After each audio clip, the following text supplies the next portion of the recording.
Fam, thank you for choosing to watch this episode of Mind the Mic podcast. Before we get into it, though, I need you to hit subscribe. And not just me, the whole Mind the Mic podcast family needs you to. Maddie, Uncle Pete, Stu, Leka, and of course myself, Shubz, and anybody else that's on board by the time you watch this video, we need you to hit subscribe. If it's your first time here, I understand if you're a bit reserved and you're like, I don't know, watch the video and after subscribe if you want to. But if you're here and you're watching all the time, subscribe. It's not that hard. All you got to do is, if you're watching on your TV, you're like, I can't subscribe, I don't have an account. You have a phone, don't you? I know you have a phone in your hand right now. Grab the phone, create a YouTube account. It takes a couple minutes, and then you can subscribe. And when you do that too, hit the notification bell so you can get notified every time we put up a new episode. I asked this of you because we put in so much time. We've done hundreds of episodes. We plan on doing thousands more with as many amazing people as we can. But we need you to subscribe, fam. Big love to everybody that's been watching. Big love to everybody that's been supporting and anybody that's just arrived. I hope you enjoy the journey, enjoy the episode, and subscribe. Hey, welcome back to another Mind the Mic podcast. I'm your host, Shubz, here with a special guest in the building, the bro Paki Dunn. He's a MC / youth mentor and an all-around good bloke, I hear. Shout out to you, my brother Paki. How are you? Sure, Cuzzy. Yeah, I'm good. Just chilling. Yeah. For anybody that doesn't know anything about your brother, never heard about the Paki, can you give us a little rundown, little synopsis on yourself? Yeah. So my name is Paki Dunn. I'm like the bro said, I'm an MC, recording artist. Being rapping and sorry for the stutter. Yeah, been rhyming and doing music and stuff for a long time now. Made my first project back in 2005 alongside my man DJ Spell. Oh, He's Spell. we You're the yeah Spell. Spell. Yeah, me and Spell. So me and Spell, we did kind of like they used to be the young fellas of the game, and we did our first project together there. We were young, 17, still pretty hungry, fresh to the rap thing, and yeah, that's pretty much where the beginning of my music journey kind of started. Me chasing it professionally, but personally, I was born in Opotski. Oh, Oppo. Yeah, born in Opotski, and lived there for about the first 3 years of my life, and then I moved up north, probably until about 96, 97. Moved back to Opotski for kind of like intermediate years, and then Where up north? Where up north did you move to? I moved up to a place called Pawaringa, which Oh, is yeah, yeah. over on the west coast. It's the next. We're in the next harbour up from the Hokianga Harbour. Mm. Place called opposite a place called fuck, I can't even remember the shit at the moment, but You found from up there? yeah. So my old man's from up there. My old man's from up north, and my old lady is from Putski. Oh, gee. Salas. Ah, Mickey, brother. I was born just down the road from Mobotiki and Whakatane, brother. Oh, not too far. Not too far. So, yeah, and then what, you back to Mobotiki for, what did you say, intermediate? Yeah, Putski for intermediate, and then moved to Auckland to go to college, and I've been out here in Auckland ever since. Whereabouts in Auckland did you reside when you moved out? West. So I've been in West Auckland since 2001 now. So kind of just established this as my permanent kainga, because felt like I moved around a little bit in my younger years, so just wanted to kind of have something firm. Be planted, eh? Aye. Ah, solid, brother. How did you and Spell hook up? So me and Spell hooked up through. We were just kind of like I said, we were always like we were the young fellas in the kind of hip hop scene. So all the young people tend to congregate together. You know what I mean? So we would be going to gigs, and all the gigs are like R18 and stuff, and we'll be the fellas outside. So we were the guys, the hip hop summit, sitting outside and watching everyone go inside. You know what I mean? So Yeah, that's brother. kind of hooked up, and we just kind of stayed in contact back in the day on the old internet, we used to have this thing called MSN Messenger. MSN. Stay in touch. We stayed in touch on MSN. He would send me beats and that on MSN, and the holidays. Fuck, how long did that take to download, brother? One of those. He was smart. He would make them only not too big, so they'd only take a little bit to come through. And Oh, so he's been on forever, like on just being on Twitter. yeah, cause so yeah, he would do that, and then because he lived on H Town back then, so Yeah. Not I'll go down and steal from an H Town and kick it there. gee, he's a talented dude, brother. Therefore, bro. Yeah, But work that at craft. Wow, that's cool. 20 years, deep in the game, you two together. Hey, are you still close today or? yeah, bro, hard. Yeah, he's one of my close bros. Yeah, always stay in touch because we're big wrestling fans, bro. So we always stay talking about the wrestling. Yeah. So, what's who was your favorite wrestlers back in the days? Do you have a top 3 back in the days, or when you were coming up, or even all time? Probably all time, probably be like Bret Hart, Ooh. Hulk Hogan, maybe Sting, Undertaker. Ooh. And who else, bro? Oh, top 5. Okay, one more then. Yeah, give us one more then, cuz.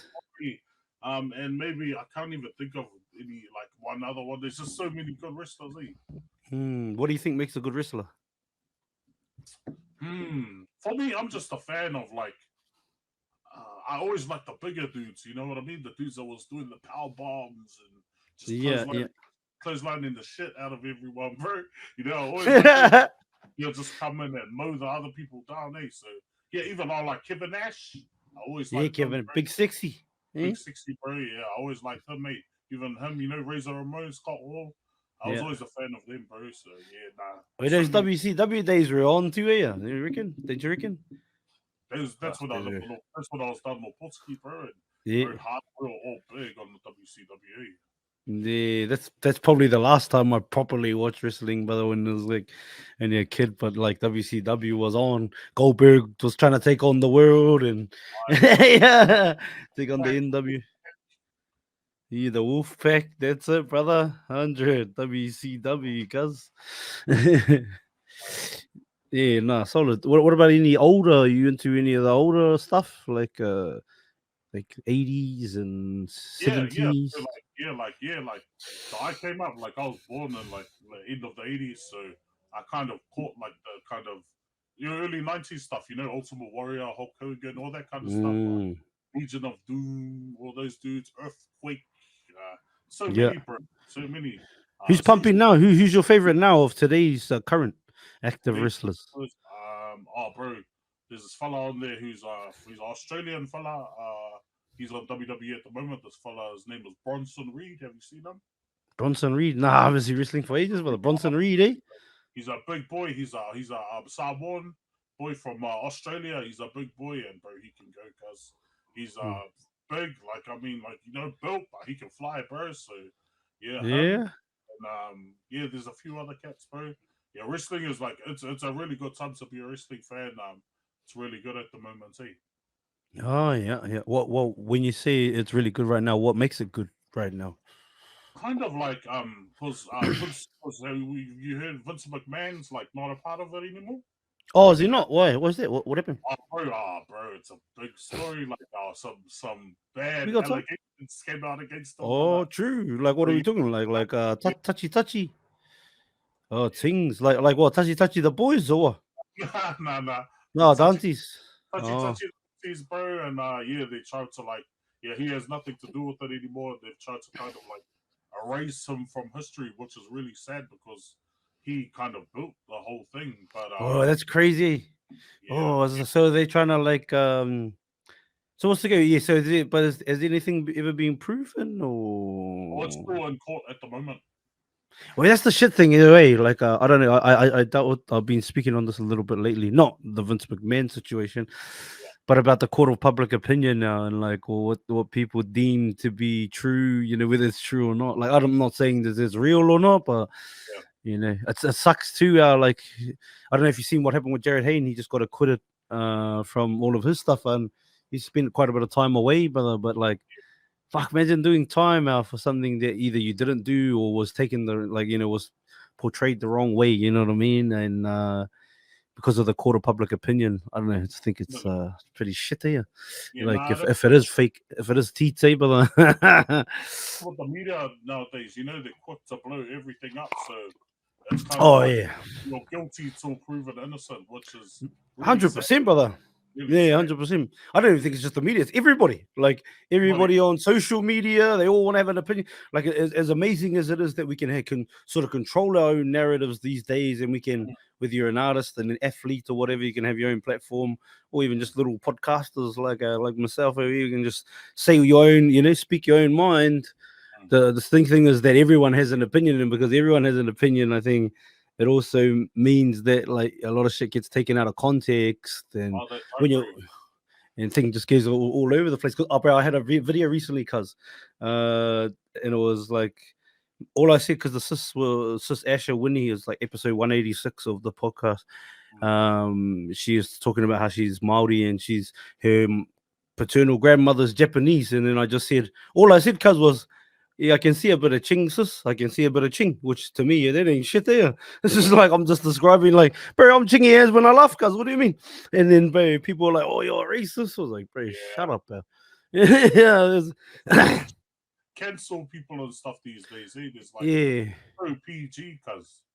Yeah, you know what I think though, with cancel, especially if you're just like your own, you can only cancel you if you fucking hide away, and then if you do hide away and don't speak your, stand on your own too, you're probably guilty anyway. You know what I mean? Like if Victor McMahon, Yeah, exactly. There must yeah, be a because yeah, but like that's the only thing. Cancel ain't even it doesn't really exist. It only exists if you let it. Like it's like I seen something of Dana White talking about how, Dana White, UFC president, and talking about how I don't know what the network is, but I'm gonna guess it was Disney. They try to cancel or tell Dana to get rid of Joe Rogan from the UFC, and then they say because of some of the stuff he said on his podcast, and then Dana pretty much said if he goes, I go. You know what I mean? Like because this my mate for like 20 years, guys, and also like I'm because he's a big believer in freedom of speech, which is the First Amendment, obviously in America, and like, and I've seen them ask, like, I've seen journalists ask him questions about, oh, what do you think about this person saying this? He's like, people can say whatever the fuck they want. I don't give a fuck. It's not my shit. Yeah, like at the end of the day, freedom of speech, cause that means I might not agree with it, but I don't want to have a platform where people get censored and or have a company where people get censored. And I think it was cool. And he even says in there, like, nobody on the internet can cancel you unless you stop. Like, you know what I mean? And your family can cancel you, maybe.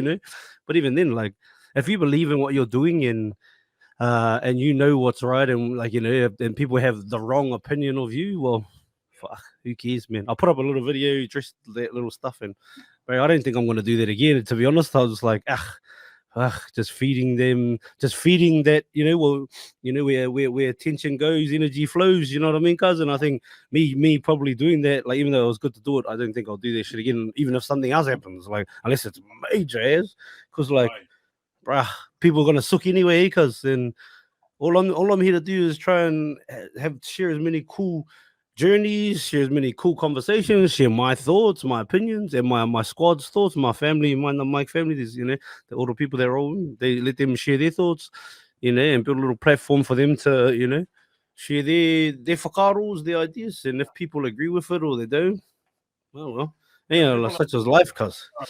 People are so quick to remember all the wrongs you did, they forget all the 1,000 rights things you did. You know what I mean? Yeah.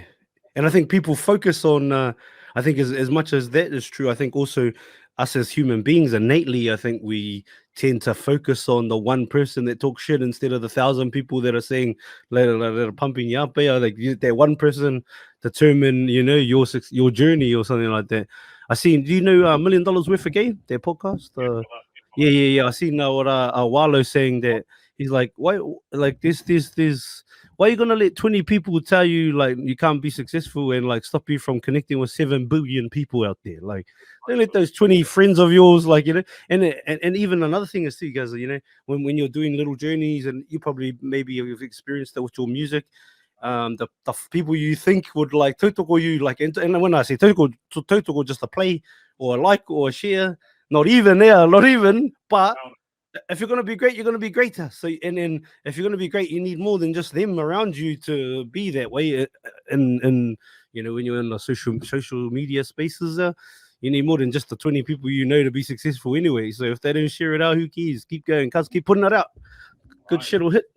It's the world that's gonna decide if you're great. It's not the That's it, 20. cuz that's it. I think it's the world, and I think it's also yourself. I'm a big believer in what you can achieve is only limited by the scope of your ambition. But you know how they say like Rome isn't built in a day. They say Rome isn't built in a day. I also believe that is true, yes, but they leave out of that statement. But it was built day by day, so you got to daily work at your craft, just like you have for 20 years, just like Spell has at his craft. You know what I mean? Like, people even sit here like, because I only started this podcast in January, my brother, and people will be like, you're only new, fucking no, you seem like a natural. But I fucking took all my life, cuz I went to 17 primary schools.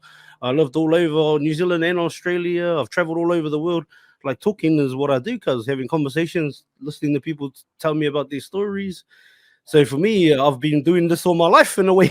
It's just that I finally turned it into something like, something. They don't know the story. They don't actually know you built for this. Yeah, that's it, because they only see that, they only see January to now, and that's only 6 months ago. That's fucking hell. You're a rookie. Yeah, and at the same time, I do believe in my mind I can achieve greatness, but I also believe that I am daily. I keep a white belt mentality.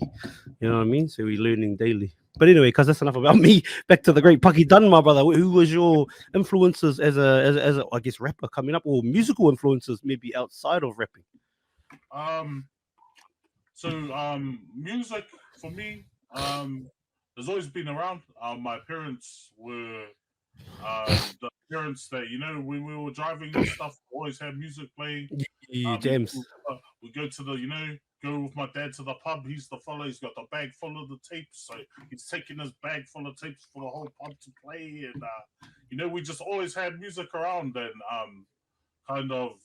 that kind of was the start of me just being a fan of music. Is just listening to what the stuff my parents were playing, and slowly evolved from there. Then listening to the radio. Keep going, cuz I can hear you. Yeah. Listening to the radio. Honestly, I started really getting into music when I was living down the coast. So, listening to like Pakatani radio station, Sun FM, it used to be called. I started listening to that heavy, probably about 1998, and then that's when I started getting into music myself, like actually deciding, I think I like these artists and like this type of music. So yeah, that's kind of where it started. And Opotsuki, the next kind of year, about 99, I started buying my own music. So our video shop. Who'd you buy? Who'd you buy first? Do you remember? Bro, so the first few tapes, was tapes back then.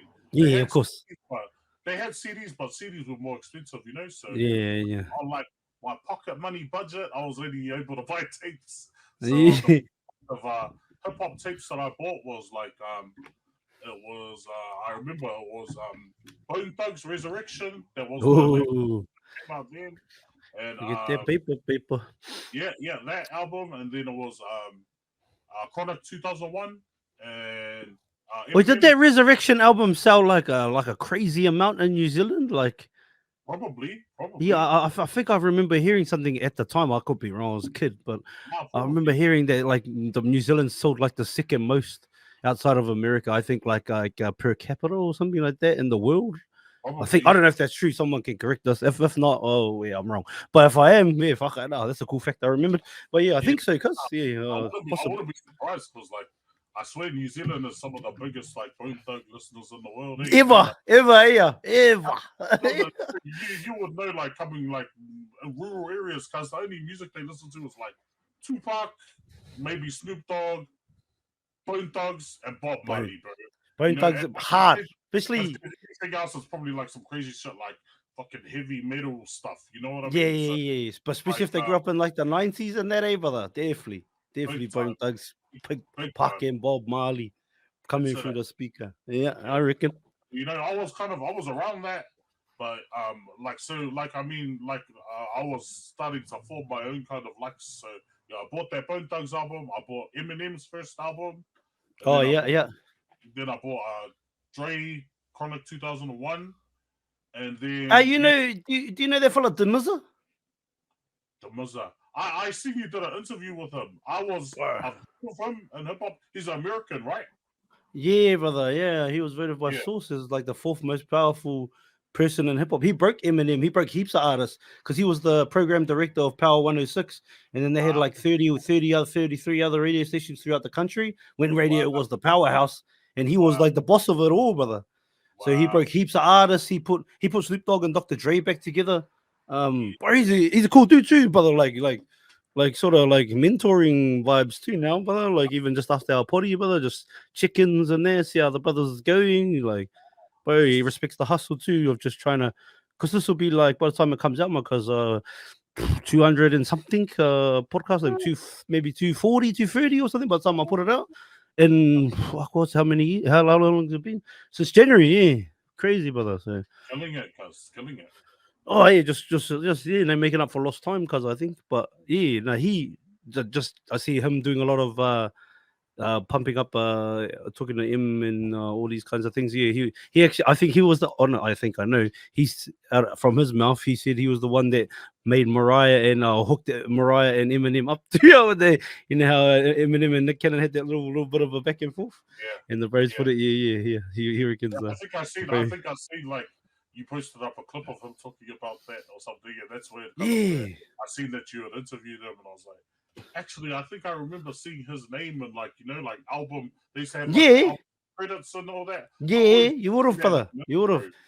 Because he was like the OG DJ Khaled too. You know how Khaled like doesn't make the beats or anything. He just puts the arranges all the songs in it, puts the artists together. Yeah, that was what he used to do before, like in the 90s and that too. Yeah, Crazy. Yeah. But he sort of took 20 years off because his nan had a faller, and his nan, he was dropped on her doorstep when he was a baby. So she raised him, and then when she had a fall, he became her carer. He's like, I'm not sending you to a fucking nursing home. I want to look after you. So he looked after her for this whole time. She passed away earlier this year, and that's when he's got him. Now he's back in the game there. So yeah, Wow. but still kept all the connections, bro. Like fucking yeah. Anyway, Becky, as you said, brother, Resurrection and Bone Thugs album. You got that one. Got the Eminem first one. Yeah, Dr. Dre 2001. So that's kind of where like I started consuming music myself, and bro, it just kind of went from there. Just started growing. I moved up to Auckland to go to high school, and then the CD shop's not 15 minutes away anymore. It's a 5-minute walk away. So then I was just like kind of buying CDs every day because it just started going crazy with it, and yeah, fuck, I've been pretty music crazed ever since. When did you first start writing rhymes, brother? When did you first start writing your own rhymes? 2001, I started writing my own rhymes. Do you got any from there? Got any from back then that you can remember? Got us a couple bars? Nah. Because my first stuff was cake. But of course, you got to start somewhere. Yeah. Like so I actually started writing rhymes to kind of help me with some kind of like expression after one of my cousins passed away. So I kind of just like outlet. just writing like outlet. I needed a bit of a creative outlet, and just started. That's how my rhymes kind of started. Manifesting themselves, and it's kind of it's been a crazy journey since just starting those kind of first raps, and then so much has happened since then. Yeah, solid.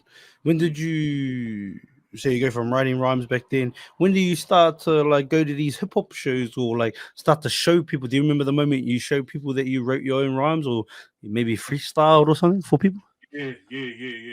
So I started like probably trying to actively kind of be a part of the Aotearoa hip hop scene probably about 2002.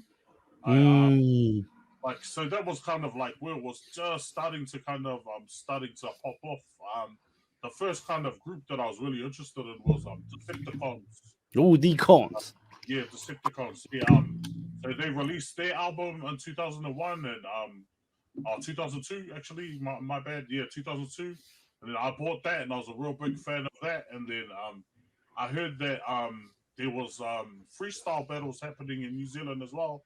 Mm-hmm. So 8 Mile hadn't come out. Yeah, 8 Mile ended up coming out the next year, but just because I was such a fan of Mareko, so he was the New Zealand battle champion, and I had just heard like I was a big fan of him, so I was like, "Yo, he's the New Zealand battle champion." Bro, what a MC there. What a lyricist too. Like I don't think he doesn't always get a lot of flowers, but he's one of the, for me anyway, one of New Zealand GOAT MCs, brother. Like he comes He on. might be. I think he might be the goat for me, bro. Like Yeah. people, Give me a top five New Zealand MCs. In your opinion, take yourself out of the equation. I would say Mareko, Yeah. um, Face Killer, Face killer. yeah, Face Killer, China, Yes. uh, Yes. um, Bro. David Dallas, D dot. Yeah. David Dallas, maybe PNC, and Maybe then Sam. yeah, and then who else? It's pretty hard. Maybe there's this guy named Tick Swift. He was from a crew called RES, Red Eye Society, who was kind of like Okay. the first generation of fellas from Onehunga. Yeah. So they were like the first cats that came out, and one of the guys from RES, he's INF from Switter to Uncle. Oh, true. So they're like kind of Okay. the first generation, like Switter came up OG on the hunger ones. Eh? OG Onehunga, bro. So yeah, there was like actually all the guys from that crew, Red Eye Society, they were dope because they were like around, like just around, like right next to Decepticons when Decepticons were coming out. Oh, So true. Fuck, I I don't would say, even know, yeah, brother. I don't yeah, even know, but maybe some of those yeah. fellas, bro, yeah, they were crazy, bro. Yeah. Fuck, bro. Tom Scott's in there for me because he's more fucking. Oh Tom yeah, Tom Scott is Scott, Tom Scott, fucking gay there. it's He's like a gay brother. he's kind of like in a class of his own for me. Kind of like when he came out, he kind of just took it on his own tangent. You know what I mean? He is on his own tangent, though. Eh? He is. He is. Fuck, And that's what I love about him.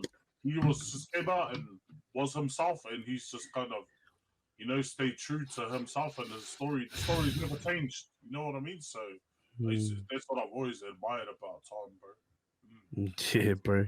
Just the, Yeah. I don't know, the way he pieces this shit together, like, gee.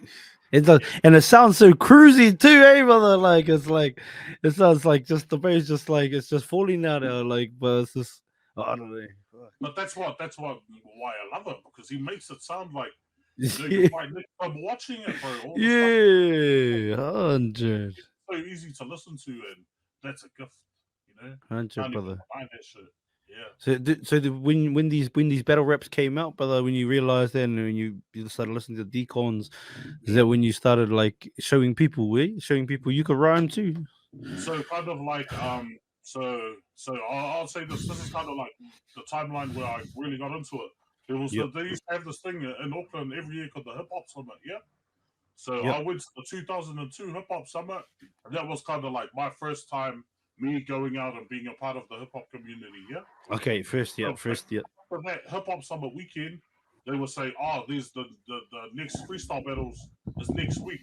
So like I went to the Hip Hop Summit the weekend before, and then the next week there was these battles, and I just heard about the battles, and I went to the battles and kind of, oh, bro, that shit blew my mind. So Mareko was in it, but that was actually the last battle that he ever entered, and he actually ended up he I I don't know if he's kind of through the battle, but that was the first time that he didn't take the whole competition out. He lost his first battle and Who kind of did he like, lose to? this fella Higasus. Oh, Yeah, so Higasus, he ended up being pretty up there battler after he did this Mareko battle, but yeah, so he beat Mareko. It's actually, I think the battle's actually on YouTube oh yeah. if you search it. Yeah, so yeah, I went and I wanted to see Mareko battle. I got to see him battle. He battled this guy in the first round and he killed him. So I was glad I got to see him kill one dude. But yeah, then he battled this other guy, Higasus, and Higasus beat him. And then that was kind of like, oh wow, for me, like I was kind of privileged. I was happy and I felt privileged to be there just to actually see him battle in his last battle. And bro, it kind of just went from there. I kind of just stuck around and started going to more hip hop things. And one of my friends ended up hitting me up probably about a month later, and he was like, "Oh, bro, tonight me and some of the boys are going up to P Money's radio show to do some freestyles. Do you want to come?" And I was like, "For real? You want me to come up there?" Because like, bro, I'd only been like actually spitting raps for probably about a month or two. You know what I mean? But to get an opportunity like out to people, like spitting them to people. to people and going with people to rap, you know what I mean? We used to have this place. One of my friends used to kind of host these kind of like sci-fi nights at his house. So Yeah, brother. oh yeah, come over to my house. We're gonna have one of the bros is gonna pull up with his turntables and just play beats all night. We're gonna have a mic and you guys can just chill here, rap in a safe environment. You know what I mean? So kind of like yeah, well I was going out to those and yeah, then a couple of weeks later the bro hits me up to go on P Money's radio show. So bro ended up at this radio station in Auckland. It's like the university radio. It's called BFM. It's still going now. And yeah, on P Money's radio show, rapping for 2 months and doing a freestyle live. Crazy. Yeah. Crazy. Bro, Yeah. I sucked. Honestly, I sucked. And Oh, I so sucked. 2002. So was Crusader wasn't out yet, was it? Or So now next Crusader. year, eh? Yeah. Yeah.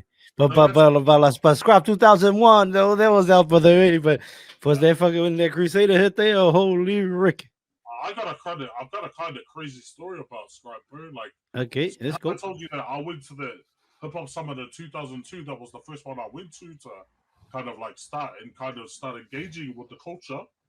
I actually went to the one the year before, but I just went there randomly, like with some of the cousins. Like, I heard there's a gig on today. Let's rock up and have a look.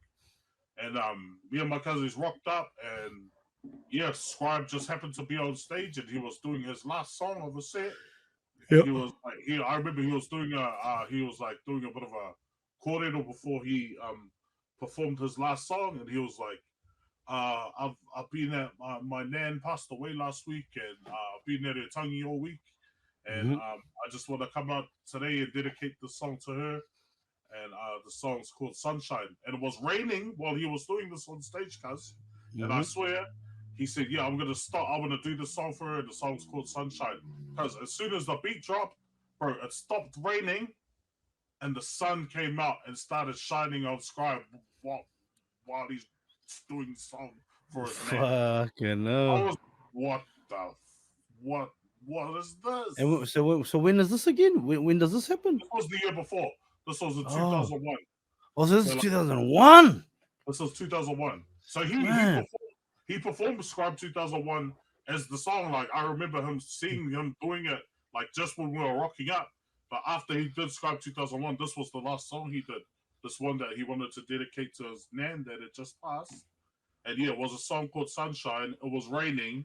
And as soon as he stopped talking and went to do the song, the fucking rain stopped and the sun came out. Shout out to Nan, bro. I know. I was like, "Yo, this is some next level shit. What am I witnessing?" And then, like, just seeing him, like, how good he was, I was like, "Bro, people are really rapping in New Zealand." You know what I mean? Like, I am native in that before, but no one actually live rapping in front of me, like, at a high level. Yeah. So I was just blown away. I was like, "Fuck, wow, maybe I can write some raps." You know what I mean? Yeah, I can write some raps, baby. Yeah. So that's crazy. That's just one of my Scribe stories that I have from back then. Yeah, that was a crazy experience. Yeah, definitely, brother. Definitely crazy experience. Even just even what he went on to be, brother, it's crazy, brother. Like 2 years later, like a awesome. fucking hit like a hurricane now. It was awesome. So we have the 2001 summer. I seen him for the first time. 2002 summer, he was there. He was performed as well. Yeah, still kind of underground, bro. The 2003 summer hit. Boom, superstar, bro. That's like when Scribe was up there. The album had just come out, bro. He was a bona fide star, and Aotearoa hip hop was at its peak, cuz thousands, everyone there. him ripping it, it was a crazy thing to see because like those other 2 years before, it was still a pretty underground thing. But by the time Scribe had come along, bro, everyone like everyone in New Zealand was into hip hop by then. You know what I mean? That's like kind of when he came out, everyone liked rap, which was crazy, Mm, and everyone was there to crazy. see him and support him, and just bro, it was a buzzy thing to just see and be a part of. You know? Very crazy stories. Even because there was like him and Felidia like cousins, eh? Yeah, From Leisure Mystic or Sabe or Saber. But and he was saying too that like he was a big influence on him when he was a teenager. yeah. Like he'll come up and write rhymes and they write rhymes together, and he'll try and he wanted to be like Scribe, but I guess before Scribe was Scribe. But like that's when they were teenagers. But Yeah, I heard crazy. those same stories that yeah, Scribe will come up and like go on holiday with Felixi and that, and Yeah, brother. I can't recall Bro, where I because was. he's got bars, Felidia, like people don't even realize because I think because he's like in a group and they sing a Yeah, lot. You I know what I feel mean? like A lot he of things. was kind of like the most kind of maybe like MC rappy one out of them. I know the bro Donald's got some rhymes, but Oh yeah, yeah. No, no, 100. But even Donny, when I took to Don, even Donny said like Felidia stuff was like, oh, what yeah, the Felixi was hell? like more of a MC kind of rapper. You know what I mean? Yeah. Mm. Yeah, definitely, brother. Got us Cause some yeah, freestyles out, brother, or a couple bars that you got like tucked away for the people or something. some rhymes. Yeah. Oh man, I have so many like cause I've got so many rhymes. I've released so much music. There's only kind of like a select amount of stuff I remember. The only stuff I can remember off my head is like my songs that I perform. So I've got like maybe a catalog of 10 or 15 songs that I perform, and those are kind of like the only ones that like I retain. All the other Mm. stuff is kind of like in, and once I In and release out. it, it's gone because yeah, it's just out there for the public.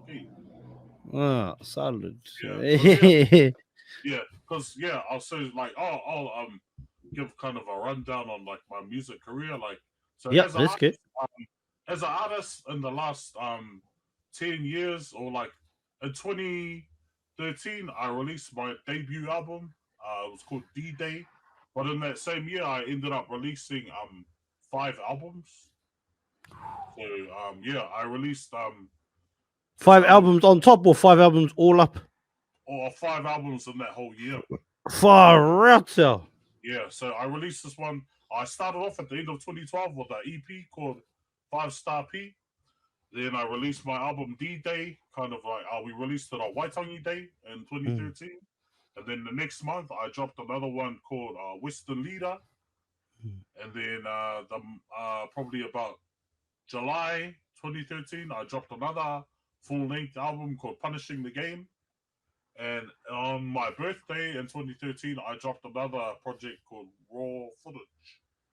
So yeah, that was just 2013. Then I had a big break between. Probably a long break actually. And my next kind of set of projects didn't come out until 2021, which was kind of a weird time because it was kind of like around when COVID happened. So because I released another 5 albums in 2021. And because it was kind of a weird time when COVID happened, it's kind of like I released them and it's like it never even happened because everyone's just dismissed those years. I feel like when COVID and stuff was around, I feel like it's kind of erased those years from memory, Mm. So like, so I've been pretty prolific It's with an it. So interesting time, that one, cuz, hey, it is, COVID. it is. What are your And like thoughts? What are your all that thoughts music that I released, they. the last stuff I released, like it was like some pretty high impact stuff. Like had lots of American features and like it was the best music that Like who? Who'd you have on, D? I had. I had a verse from Inspector Dick from Wu Tang. Oh, true. Yeah, I had Mm. a song with this fella named R.A. the Rugged Man. Have you heard of him? Yeah, of Yeah, course. I had a song with R.A. the Rugged Man. I did a song with this fella named Conway the Machine. He's pretty big at them. He's pretty big in hip hop at the moment. He was signed to Shady Records with Eminem for a little Oh, while. yeah. But yeah, he's a part of this kind of collective called Griselda Records, and they're pretty much running the underground scene in America, cuz at the moment. Yeah. Yeah, so I had a song with him, Conway. Who else, bro? That I can remember off my head. I had a song with this fella, Vinny Paz. Do you know him? Oh, I've heard their name before, Vinny Paz. Yeah, I've heard the name. My Tricks. Oh, yeah, definitely. Yeah, I had a song with him. And yeah, just a few, heaps of American cats, because I can't even name them all. Yeah. Yeah. How do those come about, cuz? So I'm a signed artist to a record label. I'm with a label called 833 Records, and it's an independent label. Been operating since 2001 out here in West Auckland. Shout out to my bro Mark Thompson. He runs the label. So yeah, all the collaborations basically came about through the my label. label. Yeah. Oh, so you didn't have to do any mahi on that front about Nah, connecting he with just it. he just went around, worked his magic, and I just. So are your vocals is everything already laid before they add the features, or like how does it work? Like for like inspect the deck and all this. Both. So some of them I would get their verses first, and some of them I would send them my verses and stuff first. Oh, okay, just depends. Yeah. Yeah, it was kind of 50-50. So I'll just kind of like, sometimes I would get pieces of stuff that they would be laying down, and then I would just add my bits, and it was kind of just like, just that same kind of process, because sometimes I would be sending it, and sometimes I would receive their bits. Do you know a fellow named they follow Diggy Dialect? Diggy Dialect? No, because where's he from? Well, he's from Perth, but he grew up in Guam. He grew up in Guam, and and so he's like American. He's got a song with Sendog, and they did the video clip and stuff in LA. But yeah, he's a good homie of mine, brother. If I should connect you, should do a track together, brother. He's a beast, brother. He's a beast, cuz straight up. Hey, G. He always keeps Where do people find your music, my brother?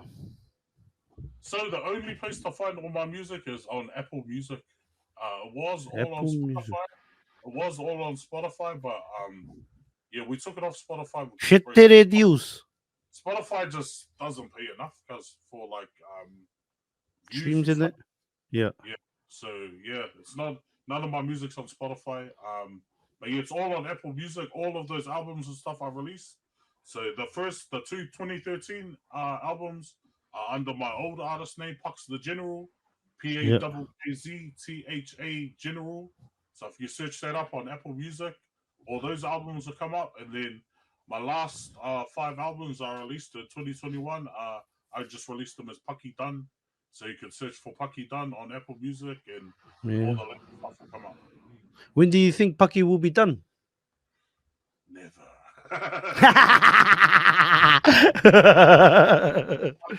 Forever. Yeah, that's it. Yeah, I like that one, cuz. Never. What about that Sish story, Al? Is that true? What's that? About, you helping the bro cracketer. Hell yeah. Can you talk about that? Yeah, I could talk about that. So I actually met Sish through one of my bros. So one of my bros was going out with this girl who was one of Sish's friends. And that's kind of how we hooked up. So me and my homie went over there. We just talking to him, getting to know the bro, and we ended up doing a song or two, and it kind of just evolved from there. Me and Sish kept in contact, and then me and him just kept collaborating.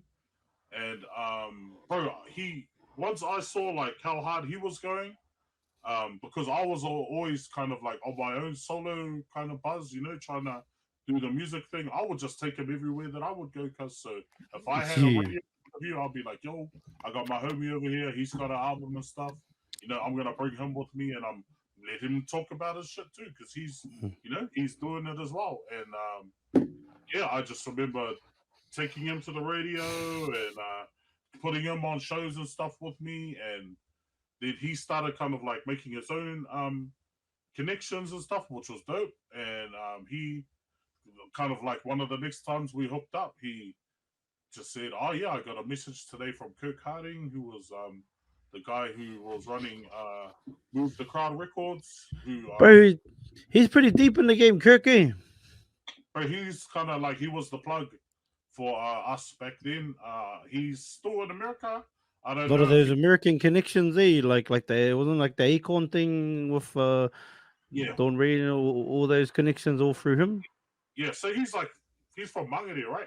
Yeah. So he's Okay. yeah. So yeah, he just got a high like up their job over in I think over working for Universal in America, and that's kind of how he was able to make all those connections happen.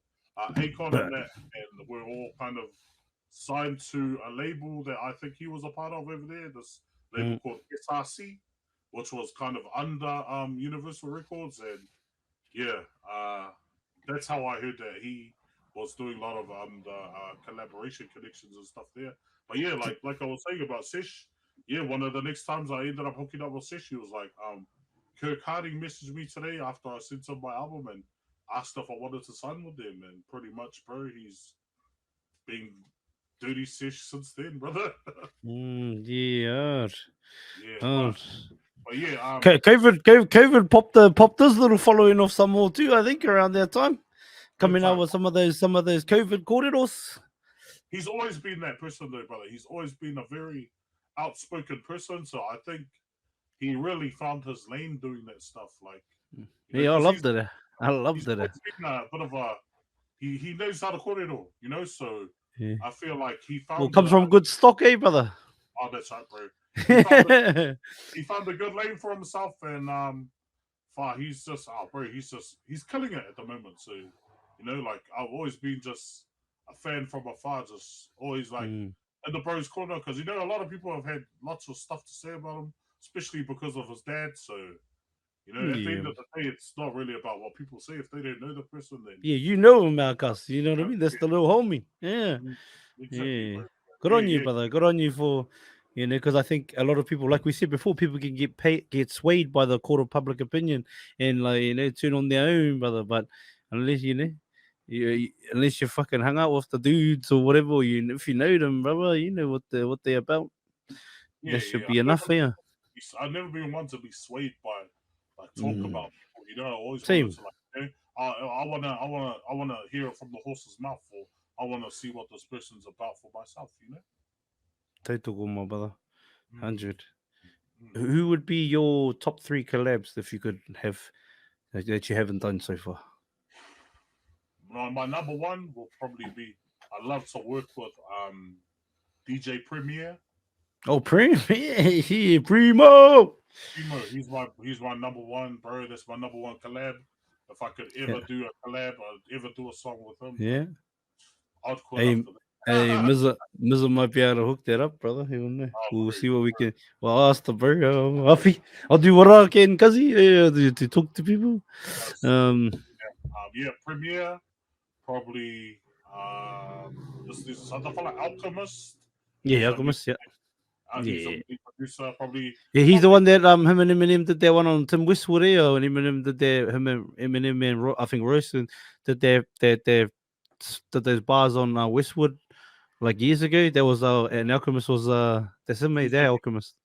Yeah. Yeah. So he's Eminem's DJ, Yeah, Alchemist. yeah, yeah, yeah. Yeah. And Eminem's got another DJ too, this other cat, Green Lantern, who's a Yeah, mean yeah, dude. Green Lantern. Yeah. Yeah, Sneaker freak, yeah. hard. So yeah, probably bro, yeah, Primo, Alchemist, and probably Dre, to be honest, cause Dre, like, yeah, if I could do a song with any of them, cause yeah, All fuck, three, cuz. All three. You never know. Because Paki ain't done. Never. Yeah. exactly. Hey, Even that fellow that I was talking to you about, like he's got a song with Royster 59, Corrupt as well. oh, Bro, that's he's fine. dope, bro. He's like a dope MC, cause I'm just a fan of like bars and shit, G, but like they can't get rap, but I like hearty. Me now, Hearty, brother. I Oh, need but I'll you know, connect you after we get off. I'll make a chat with you both. Add need each other up, cuz do some me, bar. I'll do some. You want to see some the bros get at it? Yeah, mm, be me. Um, talk about that youth stuff that you spoke on. yeah, Did you get yeah, up to, cuz? um, yeah. So Yeah, a youth mentor actually at the moment. Been doing it What, for what does that mean? like so I pretty much teach youth how to make music. Yeah. Oh, sort of like what Tyner's doing. Yeah, pretty much same buzz. So you interviewed the bro Dave outside? Yeah, I'd say Tyner Yeah, as well. yeah. So I work at the same place that the bro Dave outside works at. Oh, true. Yeah, Oh, so Crescendo.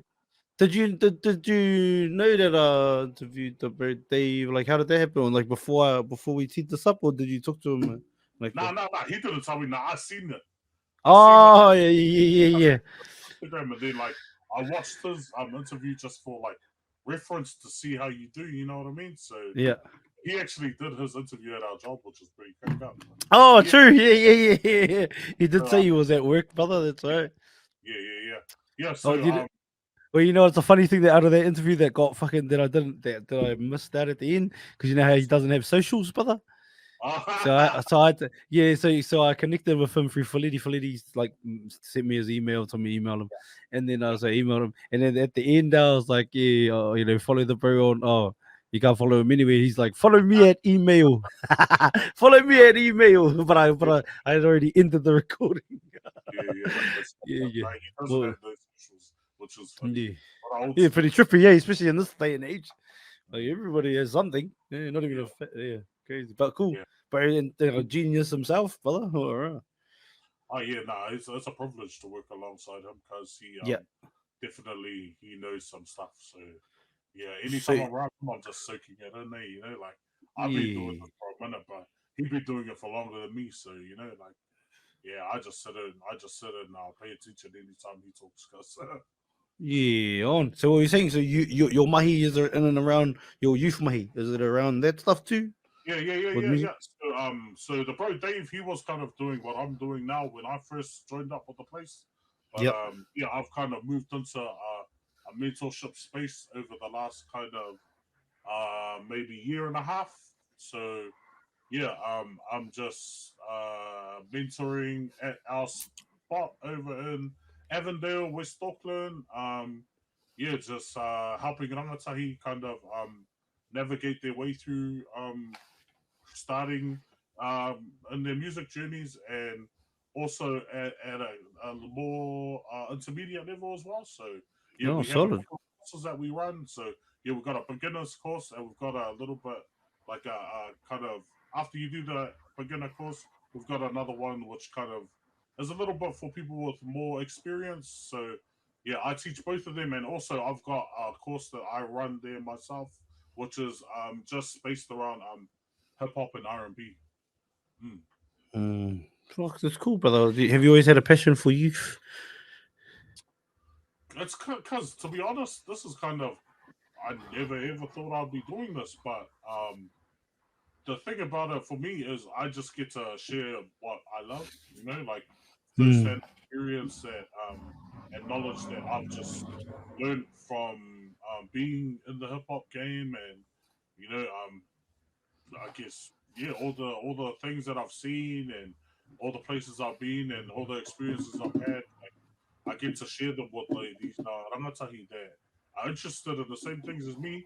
Now, even if they're not interested in kind of hip hop per se, I get to help them with like songwriting and stuff that I've learned along the way as well, like how to record yourself and all sorts of just small things that you wouldn't think uh, too important, but actually, when you're starting to be starting your journey as kind of independent, kind of making music person yourself, that there's kind of like some foundational stuff that you should kind of learn first, you know. Mm. So Mm. can you touch on anything like that? Like, can you give us a maybe one example of foundational something that you should learn? So like we teach people how to use like DAW. So a DAW is like a digital workstation. So it's like just a program to record yourself. So you know, there's like programs out there like Fruity Loops, FL Studio. Yeah, of The course. back in my day was like there was this program Acid Pro which we used to Acid use. Pro. Yep. And cool, another one called Cool Edit, Audacity.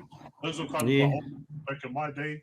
But Yeah, I used to have a bit of a tutu with those. I would have come to your program if I was a kid in Avondale back in the days. It was a so tutu. yeah, these were kind of like the ones that I came up on. But these days, the one that we do at the place where I work is we run Logic Pro. So Oh yeah. each but I'm going to tell you how to create a session for themselves, how to record themselves, and how to do a basic kind of edit of the song, a basic mix, and just to be able to record themselves to a point where they can come in, write, record themselves, and take it home and listen to it, and come back and like keep refining stuff. You know what I mean? Yeah. So Yeah. you said it's a course. So how long does the course go for? Like if I was to start with you on the first day, how long until their course finishes? So our courses that we run, they run alongside the school term Oh, okay. Yeah. in Aotearoa. So they're 9 weeks long, 3 days a week. We're actually about to turn them into 2 days a week for each course, and yeah, they run from 4 to 7 every afternoon, and yeah, pretty much I'm gonna tell you, we'll have a kind of quarter. Probably should come back soon. It's just a little bit of buffering, I think, fam. We'll just wait for the bro to come back in. Hopefully his thing doesn't bounce. Yeah, we're back. I can hear you, brother. Oh, gone again. Oh, All good. yeah. Sweet. Can you hear me, brother? Yeah. Yeah. Good. Yeah. So you're saying 4 so you got it down to 2 days. You're pushing it down to 2 days a week. Yeah. So at the moment we just got one course happening, which is kind of being divided into 2 courses next term. So we're just kind of like in our last couple of weeks for this cohort that we're in. But yeah, it's normally going to be 2 days a week for each course. So our beginners course will be on Monday and Tuesday. Our intermediate course will be on Wednesday and Thursday, and then we'll have the predominantly hip hop R&B course for Friday, and they all run from 4 to 7 on those days. So yeah, it's pretty good for people that go to school. So they can come after school and stuff. Or if you're not in school, then even better, something to do at nighttime, so you don't go out and do some other stuff. How do people, if they want to enroll their kids in this thing, how do they do that? So they can sign up on our website. Is crescendo.org.nz, and yeah, all the kind of processes are on there to sign up for them, and all our courses are free as well. So yeah, that's a true. big thing. Yeah, so what are these, free. like government funded or like a non-for-profit or something?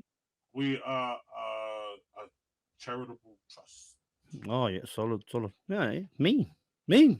That sounds on, my brother.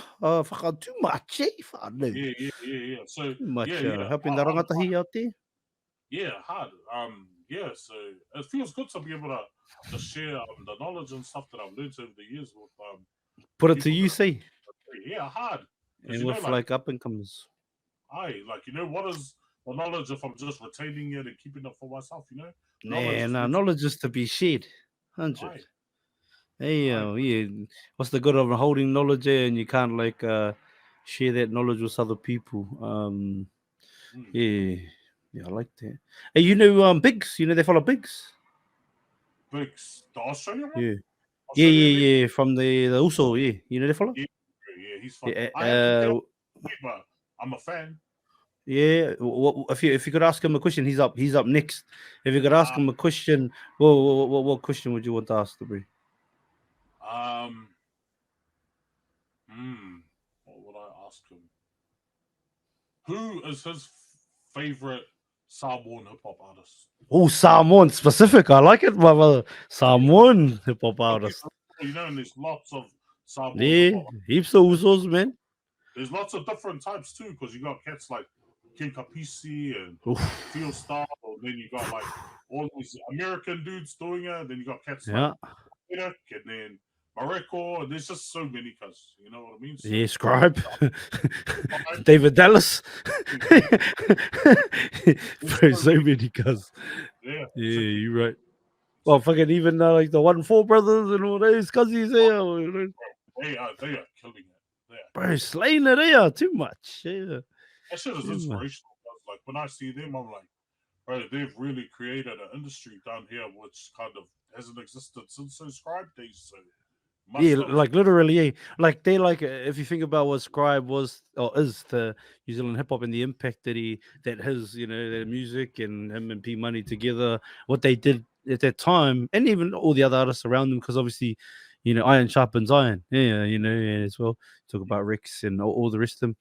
Uh Yeah, like yeah, if social media existed back then, like who's to say Scribe wouldn't have been huge in America and in all of these other places, you know what I mean? Like if social that's media right. existed, like, I wouldn't be surprised, brother. For That's sure. right. Yeah, Now they're the same kind of buzz to me when mm, I see them. They're like how Scribe blew up New Zealand hip hop. They're blowing up Australian hip hop. Like yeah. I think just they for down under too, just for polys too, and you know, for the whole scene. because they come over here and they get the same love that they get in Mm. Australia. You know, they Yeah, experience that's over on. here. Wait, what about Lissy? What do you think? Lissy's a doper. Lissy's got some bars here. I think Yeah, he's on, G. this is dope. All those dudes are dope, cuz. And why I Yeah. like them and why I respect them is because they stay true to themselves. You know, like I don't know how like legit all of some of the stuff they're talking about is, but all I can say is that I respect them just telling their stories. And That's all. expressing themselves, hey, my brother. Express yourself. That's it. That's it. Like, Yeah. bro, just respect for doing it because I know, coming from an MC myself, bro. Lots of people say that they want to do this shit, but to actually do it is another thing, eh? Because before we get out of here, a couple quick questions for you, if Yeah, that's okay. no problem. One kai, brother, one meal for the rest of your life. What do you choose? Eat it every day, my cousin. Eat it every day. You know how it goes. Hangi. Hangi pants? No, no, no, no, no, no, no. Hangi, eh, brother? How do you want your? What do you want in your hangi? Heaps of stuffing. Oh, Heaps of stuffing. ah, No pumpkin. nah. Um, 3 meats. Kumara, potato, stuffing, cabbage. Good. I'm good.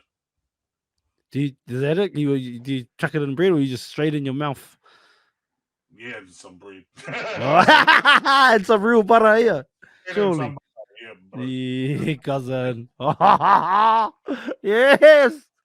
I feel like a hungry, no? Superpowers, cuz besides the ones you already have, or even create one, which one would you choose Ooh, and why? it's hard. Mm. I would say I want to be able to fly, but then I'm scared of heights. See, so it's like flying, and then I'll be like, "Ooh." Oh shit! I don't want to go down. I don't want to land, cuz. Maybe like I'd like to be able to walk on water. Hey, Jesus. Yeah, Jesus. Yeah. Jesus. Oh. Uh, uh, Hey, fucking done, Jesus. I yeah. like it. Walk over. That would be pretty trippy, though, eh, brother? Just to like, just gas it on. But you could get the popos easy, eh? Just pull up to the water. Later, Mo. You're beefing with the Coast Guards and the pirates, cause Yeah, later, Mo. Oh, good, Scuzzy. Because you can also go under the water, too. Yeah, you know what I mean? Like, hey, magic. gee. Hey, yeah, magic, make them jump off, then jump on their boat. Take off, let them out. Yeah, no, I like it. Give us a piece of advice for any aspiring MCs out there. And they might not even be young, but they might not even be 18 years old. They might be 30, cuz. Like I started this podcast at 32 years of age, cuz. You know, and I want to do this for like, I probably wanted to do this at least 5 years, but I've been listening to podcasts for about 12 years all up. So I probably wanted to do it even back then, because even before podcasts existed. So, like that Yeah. kind of having that kind of mentality in mind of people that haven't pulled the trigger on things. Yeah. Do you have any advice for anyone that wants to become an MC and My like a advice, recording of this? my advice for anyone that wants to become an MC, and really wants to even be an artist, is decide early, start recording ASAP, and just stack up your tracks, man. The more tracks you make, the better you get. The better you get recording, the faster you get comfortable, you know, the better you're gonna be. The more songs you have in your arsenal, the more songs you make, the easier it's gonna get. You know, so I'll just encourage people out there that want to chase this, bro. Just go hard as you can while you can, and just enjoy it and do it for the love. Never force yourself, never force anything, but just get to it, man. There's no time to wait. You know what I mean? The faster, the more stuff you make, the better you will be. Sharpen your swords. Yeah, that was on, motherfucker. Now I feel inspired out here. Let's go. Woohoo! Let's go, baby. That's what I gotta tell these young tell you when they come in. I just give it to them straight. I'm like, you want to be a rapper, bro? You gotta be rapping every day. I want Do you it. to. You gotta want this more than me. You know what I mean? Whoa, yeah. I'm the big shark in the swimming pool, cuz. Oh, I'm the big shark, baby. You can jump in the pee-pee pool, brother. Yeah, yeah. This is Jaws, baby. You baby shark out here. Let's go. All right, brother. Give us visualization 10 years from now. What does life look like for the brother Paki Dunn? Hopefully, still be doing music. I'm definitely still gonna be doing music. I got 2 sons. Hopefully, one of them will be rapping by then. Yeah. I'll be comfortable. Hopefully, be living rural, whether it's down in Opotiki or up north. And yeah, man, just still here doing it. Still staying passionate. Hopefully, a little bit more well versed in Te Reo. And yeah, are you on that journey? I'm trying to get back into it. You know, it was my first language, but mad rusty. So I'm looking to get back into Te Ao Māori. So trying to make that leap sooner rather than later. I like it, my brother. Beautiful. Well, I just want to say, Cuzzy, time is the most valuable commodity we have as human beings. The one thing we can never get back. We can always get back money. We can always get back things, but time spent is time lost, my cuz. So it's been an honor and a pleasure to share your time, you know, with us and anybody that listens to this for years to come, Cuzzy. I appreciate it, my brother. And I hope this isn't the last time we sit down. It's just the first connection, my man. And I look forward to seeing you achieve everything that you strive for, and all the rangatahi that come from all the programs you're doing, Kazi. I look forward to seeing them carve up to. No doubt. I appreciate your time as well, cuz like you said, this is just our first instance, but yeah, it won't be our last. Nah, hell no. Hell no. We're gonna keep this popping. We're gonna some connections that we need to make. I'm gonna connect with your mans. If you need to connect with my mans, you just hit me up. We'll make it happen. And yeah, we're gonna show all these kids from Opotiki to Paoringa to West Side to out from Aotearoa. Yeah, West Side Australia too out here, baby. Perth City.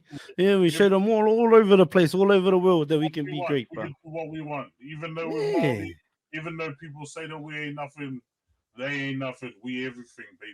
Oh, because you know what? Just before we go, that's a big thing that's for me on this journey is like we grow up and we hear about Socrates, Plato, Aristotle, Homer, not the Simpson, but the Homer's Odyssey. These Greek philosophers that are put on a pedestal.